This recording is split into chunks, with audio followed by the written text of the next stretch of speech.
Oh, wow. Very interesting. Soulful as hell.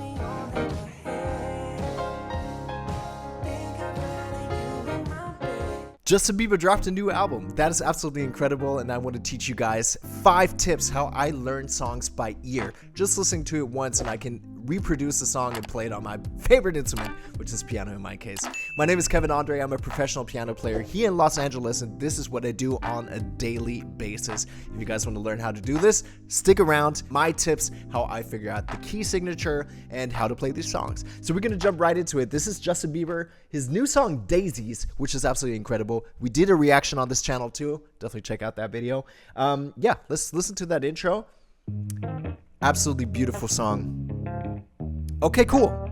And if you listen to the full song, you're going to hear this particular portion actually repeats almost through the whole song. Try to be aware already at the very beginning, how many changes do we have? How many chords do we have? If you get attuned to like listening to these kind of things, it's going to be way easier for you in the future to figure out these songs and the chords. So in this case, we have 4 changes. It changes to dum, dum, dum, dum. So that is like a really first good step. Tip number 1. Tip number 2, listen to the lowest note, because that is our like bass. If we have our bass of the whole song, this is going to tell us which chords we are using. In this case, it's dum. That's our very first note. We're trying to figure out. Just sing it to yourself and then find it on your piano. Dum.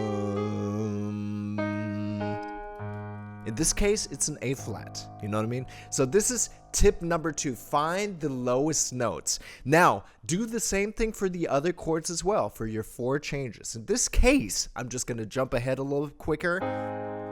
And then it's going to go to the F. And the third one, I actually don't remember. Let me just listen real quick. Cool. The third one, trial and error. Try to find, that's a no. It's a D flat. And the last one, I do remember, is an E flat. So we got 4 notes. A flat, F, we got the D flat, and the E flat. You know what I mean?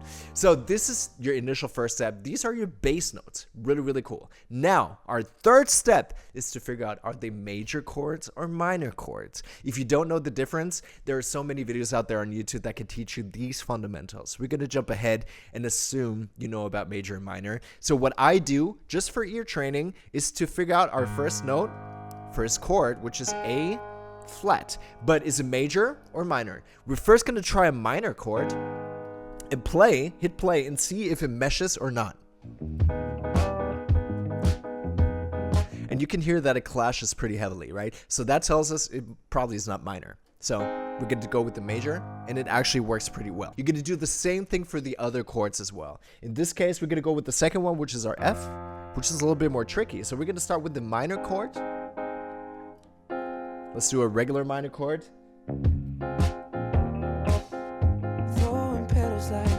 And honestly, it fits really well. Yes, it will clash on certain chords, but when it comes back to that F note in the bottom, it actually works. So this is how we continue. You're going to do an A flat, F minor. You're going to do the same thing for the D flat.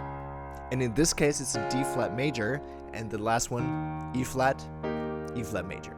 If you know a little bit about diatonic scales in your cadences, your regular cadences, you know for a fact, after figuring out A flat, this is our key signature. So all other chords you can actually derive from the diatonic scale, right? So first one is major, second is minor, B flat minor, third one is C minor, the fourth one, which is our D flat, is a D flat major.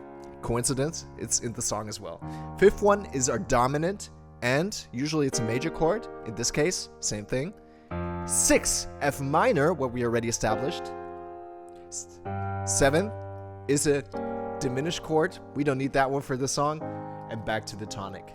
So if you learn about diatonic scales, if you learn about chords in general and your scales, it's actually really easy in pop music to figure out your chords, because they're mostly, I would say 95% diatonic. There might be chords that are a little bit more out there, but most of the chords are diatonic. So it's really easy to figure out, oh yeah, I got an A flat. So everything else, if it's an F, it needs to be an F minor. You know what I mean? D flat, oh yeah, it's a 4th degree. It needs to be major. 5th one, same thing. Needs to be major. That's our dominant going back to the 1.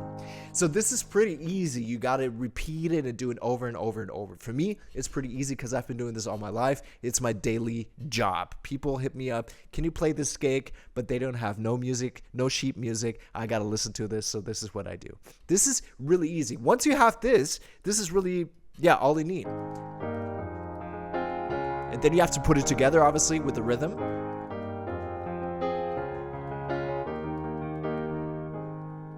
This is our verse, which is really, really cool. All right, we're going to check out one more section, which is the chorus, I would say. And it's really interesting because it actually stays on mostly one chord and then it switches over to another, going back to one chord. But this is really cool. With our bass line, what we know that our song is an A flat and all of our keys or chords we established, F minor, D flat, and E flat.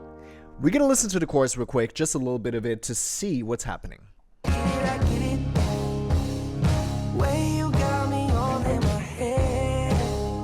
So for the longest time, it stays on one chord. Now, same thing. We can go, doom, it's a very apparent note. Oh, it's our D flat, you know what I mean?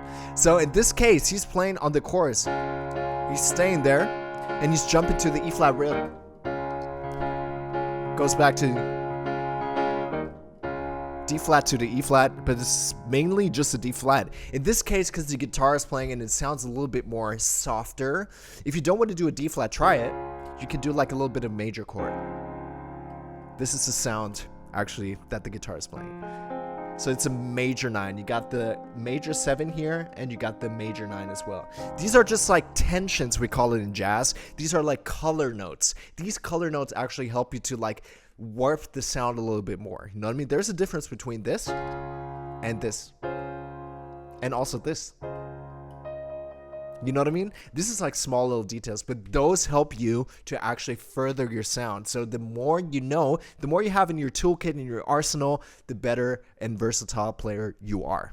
So in the end, actually, you do the same thing for the melodies. What I suggest, if you want to learn how to sing a melody or play a melody, actually, you have to sing the melody first. So internalize the melody for yourself. Try to sing it. That's a chorus, and then you go.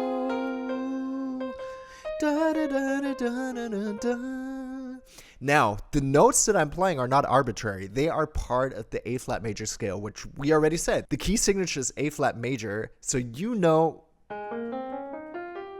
we got our scale right here, right? So it's pretty easy once you know how the groundwork works, and then you can play, I would say, 95% of every pop tune because they're pretty easy. All right, friends, this was just a little excursion into how I do this. And let me know if you guys play piano. What is your main instrument? I would love to teach you guys more. If you are interested, definitely leave some feedback and like and subscribe. I appreciate you guys. And yeah, Justin Bieber is incredible. We'll see what else he has in store for us. Thanks for being here. All right, I'll see you soon.